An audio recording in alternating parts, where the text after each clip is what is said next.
আজকে দুপুরবেলায় খাওয়া দাওয়ার পর একটু বেড়াতে বেরোলাম। দেখলাম বাবলুর সঙ্গে দেখা হয়ে গেল।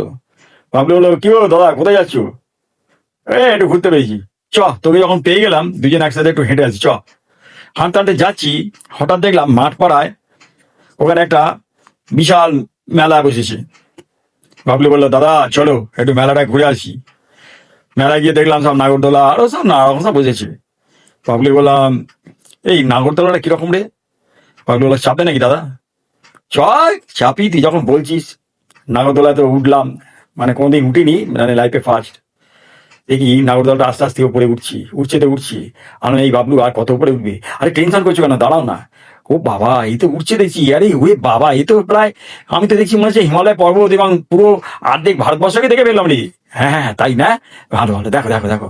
উরে বাবা, এই তোমার কি টেনশন হচ্ছে দাদা? আরে না রে, টেনশন কেন, বেশ ভালোই লাগছে। বলছি এটা কতবার ঘুরবে? বলছি যখন ঘুরবে দাঁড়িয়ে যাবে, তোমার টেনশন কেন? তুমি ঘোরো না, কি আছে ঘোরো। ঘুরছি ও বাবা। এই আর কটা ভারতবর্ষ দেখাবে রে? দেখো না, যতক্ষণ ভারতবর্ষ দেখতে যাও দেখে নাও, আর তো সুযোগ পাবে না, দেখে নাও। তারপরে আমি বললাম, এই তো মানে এটা থামবে কখন?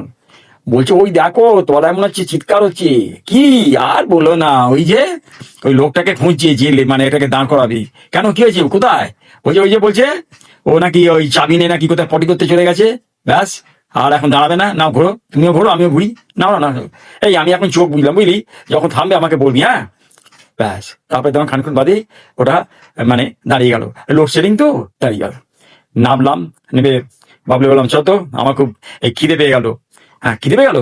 কোথায় যাবে? ওই তো ওই দাদা কেমন পরোটা ভাজি, চ ওখানে চ। দাদা, পরোটা আলুর দম ফ্রি নাকি? না, অর্ধেক ফ্রি আলুর দম, আর অর্ধেকটা আপনাকে কিনতে হবে।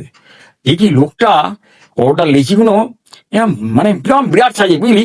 মানে দেখছি যে পরোটাগুলো কেউ মানে ময়দার ওই ল্যাচাগুলোকে নিয়ে পাকিয়ে তারপরে দেন হাত দিয়ে মান করে ঘুরিয়ে পেল্লাই সাজারে গামলা মার্কা সাইজ করে একদম চাটুতে সেঁকছে। মানে ওই চাটুটা মনে হচ্ছে আমার নাতি ওখানে শুয়ে পড়বে। কি বিশাল চাটু, বাপ রে বাপ। আলাম, দাদা এক পিস পরোটা কেমন দাম? বলছে বেশি না দাদা, 21 টাকা। 21 টাকা, আচ্ছা। এই পরোটাটা আপনার পুরো পরিবার খেয়ে নেবে রাত্রিবেলায়, নিয়ে যান, চিন্তা করবেন না। আলাম, বাবলু খাবি নাকি? না গো, এই কালকে আমি বুকটা কাটা দেবো। হ্যাঁ, বুক কাটবি মানে? মানে ডাক্তার আমাকে 2 মাস আগে বলেছিল মেলায় যদি পরোটা দেখতে পান, তাহলে কিন্তু আপনাকে বুক কাটতে হবে। তাই? ও বাবা, তাহলে খাস না, ছেড়ে দে। চল। গিয়ে পাশে দেখি একটা লোক ডাকছি, ও দাদা ল্যাংচা খাবেন? ল্যাংচা দেখে যান, ল্যাংচা, এরকম ল্যাংচা আপনি জীবনে দেখেননি।